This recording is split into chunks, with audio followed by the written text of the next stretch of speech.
number 6 on Ayurveda, and today we are talking about the daily rhythms along with the seasons and how they correlate to these amazing doshas, Vata, Pitta, and Kapha. So start with the daily rhythm. So here we are in a 24-hour cycle of the day. We see these doshas 2 times over. So Kapha hour is from 6 a.m. to 10 a.m. and it repeats again from 6 p.m. to 10 p.m. and I'm going to break that down in just a moment.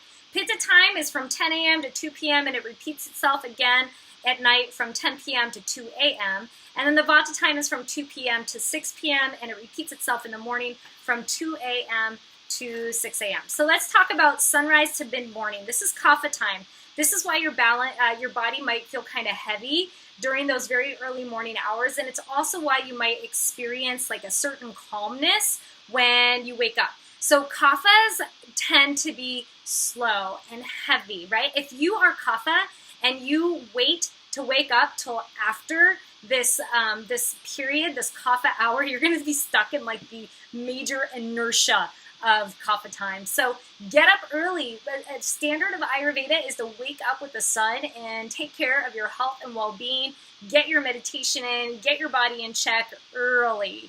So this time of the day, your body has a really low digestive fire unless you're Pitta. So those of you that are Vata and Kapha, you're going to have to be really smart about what you put in your body to enkindle your digestive fire. Again, Kaphas will do really good with time nutrition and skipping breakfast altogether. You can have some warm lemon water. Those of you that are, or even like some chai, those of you that are Vata dosha, you're going to want to have a nutritious breakfast that is warming and wet and creates moisture and heat in your body. So from mid-morning to mid-afternoon, so the time clock is around 10 a.m. to 2 p.m. This is the hottest time of the day. It's when the sun's the brightest, which means it's also Pitta dosha time. This is the best time to eat your meal, your lunch, and you want to have the biggest meal of the day at this time because when the sun is at the brightest, your internal heat is at the brightest, your digestive fire is at the brightest, so obviously that's when you should have your biggest meal of the day. So Vatas, just so you know, Vatas, remember you guys have pretty weak digestion, so eating this during this time when the sun is at the brightest is going to be really important, but you might notice that after you eat, you suffer, you're tired, you're lethargic. So you're going to have to look at 2 things. One, you're going to have to look at if just a light walk to get your body moving, to heat up internally, and to work your digestion is going to help you out, or you might have to take a look at if you ate too much. So even though I'm saying this is your largest meal of the day, think of it as more like your most complex meal of the day. You're not going to eat like something this big. You're still going to use your containers. You're still going to be really smart about your portions. Actually, in Ayurveda, I have read that it's supposed to be like Anjali Mudra. So this is Anjali Mudra. Your food is supposed to fit in 2 cupped hands. It's 1/3 food, 1/3 liquid, and 1/3 empty. So, you know, interestingly, that might not be a lot of food if you were having a salad, but if you had something like lentils, like khichdi, which is like lentils and rice, then yeah, that's going to be a lot of food. You know, that's dense in your stomach. And when you think about it, line that up to your stomach, and that's as big as your stomach is. We've got this total disillusion about how much food we need to have and how much food needs to go in our bellies. But remember, your belly is going to stretch for the amount of food you put in. So if you're looking to create weight loss and to shrink your stomach, then you need to look at your portion sizes. Mid-afternoon until sunset, this is Vata in nature. So 2 p.m. to 6 p.m. You might notice at this time of the day you get a little bit more daydreamy, a little bit more creative. You're like, I can't watch this video, it's too long. Yeah, because your Vata dosha is like getting really ungrounded and all over the place. This is actually a great time for Vata to get really creative. So if you have an art project, a creative project, if you're in, you know, advertising and you want to think like this is a great time to do it. But, you know, if you are busy, if you're a Pitta and your Vata starts picking up right now and you're like, I'm at work, I need to get in my zone and I can't get grounded, you might need like a very nutrient-dense grounding snack. You might need to sit down and do some meditation, step outside, get some fresh air. You need to get grounded again because your Vata is starting to get a little bit of flight going on. So the next hour starts the Kapha cycle again. This is from 6 p.m. to 10 p.m. It's sunset to late evening. It's Kapha and quality. It's during this period we unwind from the day's events with our families and friends. You know, when you start to participate and reconnecting, you're leaving work, you're grounding, maybe you're going to happy hour or sitting down with your family and talking, and it's just more of a grounded time. So This is a great opportunity in here to start preparing your meals for dinner. You want to have your dinner fairly early so that you don't go to bed with a really heavy stomach. You want time after you have your final meal of the day to be able to digest it, so when you lay down, your body is actually digesting not just that final meal, it's on the end of digesting that final meal, and you're actually able to digest the subconscious and everything else that's going on in your body. So that rolls right into the very pitta hours of the early morning, late night, which are from 10 a.m. to 2 a.m. And this is a very dynamic time of life. This is night. This is when your body is, your body's detoxing. You're going through a pitta cycle. So you are processing the day's events. You're detoxing everything from what's happening in your body to what's happening in your mind.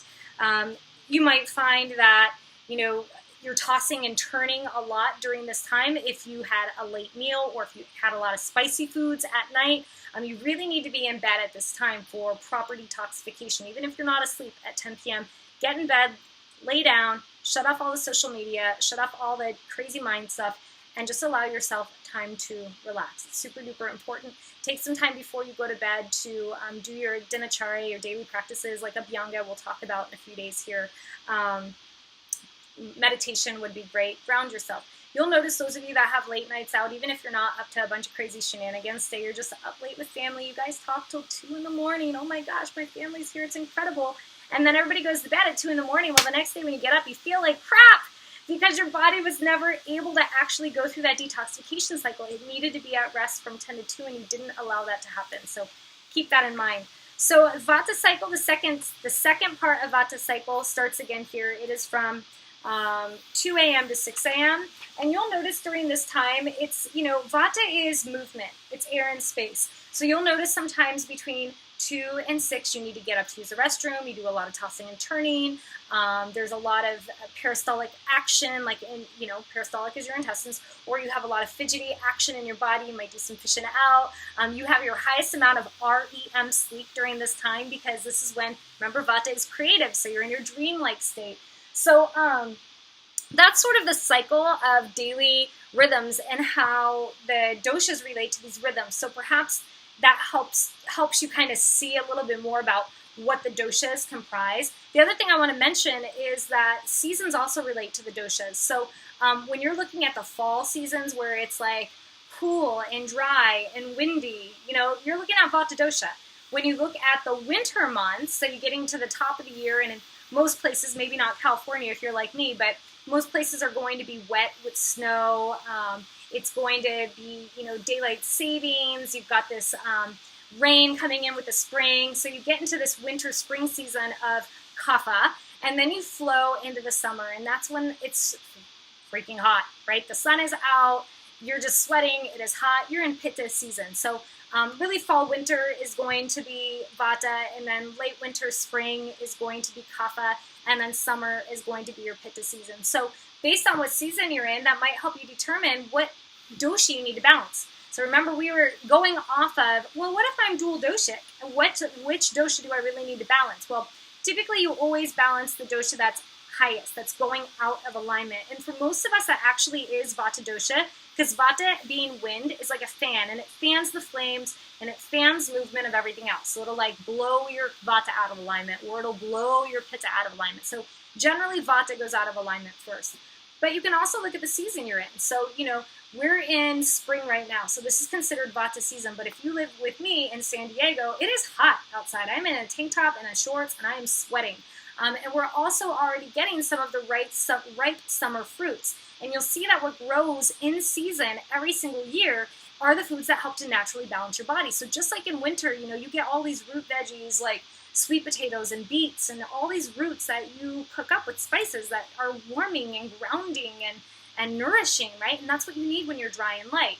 And then in the winter months, if you think about springtime, coming into the spring and the winter months, you're starting to see a lot of greens. There's not a lot of action happening in gardens. Go look at some gardens. You've got Swiss chard, kale, spinach, like greens are growing abundantly, but everything else is dying. So, or it's like getting ready to grow in the summer. So in spring, when you're naturally wet and have more kapha condition, nature is providing you with the foods that naturally counterbalance that kapha, which are your greens that are light and drying and cooling.